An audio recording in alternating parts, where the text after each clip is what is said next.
হতে পারে। আমরা এই কথাটা সত্যি কথা আদালতে এখনও বলতে পারিনি। শিয়ালদা আদালতে যে সমস্ত মানে সওয়াল জবাব হয়, সিবিআই তাকে যে রায়ের কপির পরের দিন যখন বেরোয় সিবিআই সেটাকে পাত্তা দেয় না। হাইকোর্টে আজকে 7 মাস মামলা চলার পরে তীর্থঙ্কর ঘোষ যখন ডিভিশন বেঞ্চে মামলাটা পাঠিয়ে দিয়েছেন, 3 মাস হয়ে গেল, ডিভিশন বেঞ্চে লিস্টেড হয়ে যাচ্ছে, কিন্তু এখনও শুনানি হয়নি। তখন আমরা অবশ্যই কথাগুলো বলবো। এই কথাগুলো জবাব সিবিআইকে এবং সিবিআই যারা পরিচালনা করে তাদের অবশ্যই দিতে হবে। সিবিআই আয়ের কথাটা কি ছিল? সিবিআই আয়ের কথা হচ্ছে আমি কোনো স্পেসিফিক ইনভেস্টিগেশন করিনি। কোর্টে দাঁড়িয়ে উনি বলেছেন, সেখানে জজ সাহেব সীমা বাহুজা কোর্টে দাঁড়িয়ে, শিয়ালদা কোর্টে দাঁড়িয়ে তিনি যখন সাক্ষী দিচ্ছেন তিনি নিজেই বলেছেন কথাটা। তাহলে এই বিচার প্রক্রিয়ার মানে এই প্রক্রিয়াটার মানে কি? হ্যাঁ, এটার মানে কি তাহলে? সেটাই তো, সেই প্রশ্নের জবাব আজকে পর্যন্ত আমরা কোথাও পাইনি। চেষ্টা করছি সেই জবাব খোঁজার, আদালতের মাধ্যমে এই জবাব খুঁজতে হবে। সিবিআই তো জবাব দেবে না, সিবিআইও দেবে না, আর আমাদের রাজ্য প্রশাসন তো দেবেই না। আপনাদের কি এখনো মনে হয় যে সিবিআই তাদের তদন্তে কোথাও ঘাটতি রেখেছে? তদন্ত তো করেইনি, সেটা নিজেরাই স্বীকার করেছে। রায়ের কপিতে তারা নিজেরাই রায়ের সাক্ষী দিতে উঠে সীমা বাহুজা নিজে দাঁড়িয়ে বলেছেন আমি কোনো স্পেসিফিক তদন্ত করি। এরপরে আর কি বলবো? এখনো আপনাদের কি মনে হয় ঘটনায় একজনের বেশি লোক ছিল? হ্যাঁ, ডিএনএ রিপোর্টে তো বোঝাই যাচ্ছে যে এখানে অনেকেই জড়িত আছে, এবং ডিএনএ রিপোর্টে পরিষ্কার বোঝা যাচ্ছে যে অনেকের ডিএনএ এবং আপনাদের টিভি চ্যানেলের মাধ্যমে অনেক ডিএনএ রিপোর্ট, পার্থপ্রতিম মজুমদার যিনি পৃথিবীর 2% বিজ্ঞানীর মধ্যে, ডিএনএ বিজ্ঞানীর মধ্যে একজন পড়েন, তিনি বিশ্লেষণ করে দিয়েছেন যে একজন মহিলার ডিএনএ পরিষ্কার এখানে আছে, এবং আরও 6টা ছেলের পুরুষের ডিএনএ এর মধ্যে উপস্থিতি আছে। সেটা সিবিআই বের করেছিল, তো আর আমাদের পক্ষে ক্ষমতা নয়। আমরা জানি কারা এটা, কিন্তু আমরা তদন্ত করে আনলে তো হবে না, সেটা সিবিআইকে তদন্ত করে আনতে হবে। রাজ্য সরকারের মোটিভটাই বোঝা গেল, সিবিআই এর মোটিভ কি তাহলে? কেন তারা আড়াল করতে চায়? সিবিআই কোথাও না কোথাও তার টিকি বাধা আছে, সেই জন্য তারা সেটাকে সামনে আনছে না। আপনারা কি চান? আমরা জাস্ট ন্যায় বিচার, সঠিক ন্যায় বিচার চাইছি। যারা যারা এই অপরাধের সঙ্গে যুক্ত সবাই সামনে আসুক, এবং এরা এই যে লার্জার কনস্পিরেসি সিবিআই বলেছে, এটা লার্জার কনস্পিরেসি সিবিআই স্বীকারই করেছে, তা সত্ত্বেও তদন্ত করেনি। তারপরে বলছি আমি তদন্ত করিনি। যারা ধরা পড়েনি তারা ধরা পড়ে, তা অবশ্যই তার সামনে আসুক। আপনি বলছিলেন যে ওর স্মৃতিটা বাড়িতে এখনো জুড়ে রয়েছে, এখনো ওর সমস্ত জিনিসপত্র আপনাকে আপডেট করার চেষ্টা করছিল। এই ব্যাপারটা কোথাও কিন্তু এখনো কষ্টদের দিয়ে যাচ্ছে।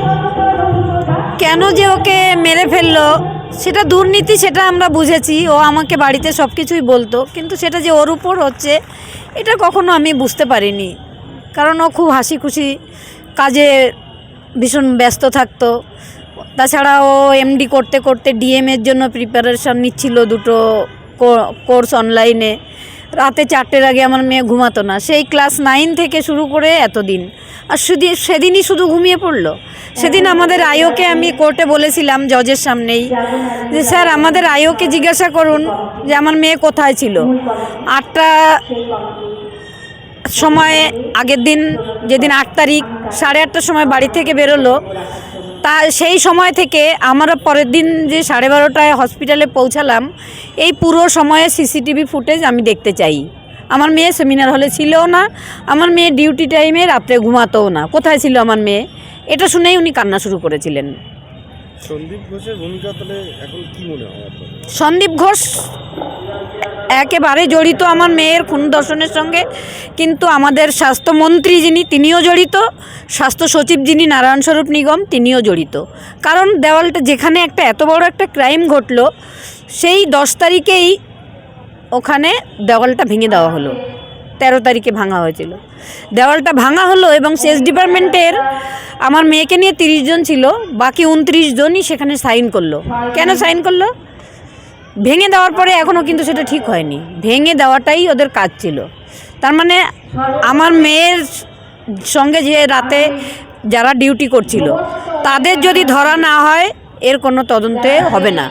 কারণ 5 জন একসঙ্গে ডিউটি করছিল, 4 জন রইল, একজনকে হসপিটালের ভেতরে মেরে খুন করে ধর্ষণ করে সে পালিয়ে চলে গেল, কেউ কিচ্ছু জানতে পারলো না, এটা একেবারেই অসম্ভব। বিশেষ করে আর.জি. কর হসপিটালে, এত জনবহুল হসপিটাল আর সেমিনার হলটা এমন জায়গায়, সেখানে কেউ জানবে না একজন বাইরের থেকে এসে ঢুকে চলে যাবে করে, এটা কখনো অসম্ভব। তার দুজন ডিউটি এখন ঘোলা হসপিটালে করছে, ওদের যে ডিআরপি পড়ে ওর সঙ্গে সেদিন রাতে যারা দুজন ছিল, 4 জনের 2 জন এখন আমাদের ঘোলা হসপিটালেই ডিউটি করছে। আর একজন আছে শারিফ হাসান, সে এখন এই বারাসাত হসপিটালে আছে। সে হচ্ছে সন্দীপ ঘোষের পুরো ডানাত বাহাত। সে পুরো সারাদিন আমাদের এক জায়গায় থাকতে দেয়নি এবং তার কথা মতোই সমস্ত কাজ হয়েছিল।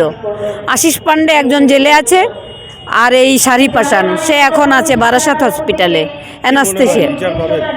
বিচার পাবো না, বিচার পাবো বললে ভুল, বিচার ছিনিয়ে আনবো। আমাদের কি আছে? আর কিছুই নেই। মেয়েকে হারানোর পরে মেয়ের স্বপ্ন সব শেষ হয়ে গেছে। মেয়ে চোখ দিয়ে রক্তও বেরিয়েছে, জল না, এটা ভুললে তো চলবে না। আমার মেয়ের চোখের স্বপ্নগুলো সব রক্ত হয়ে ঝরেছে। সেখানে আমরা বাবা মা বেঁচে আছি শুধু বিচারের জন্য। এই বিচার পাওয়ার জন্য আমরা আইন হাতে তুলে নিতেও প্রস্তুত, কিন্তু বিচার আমরা চাই। Thank you.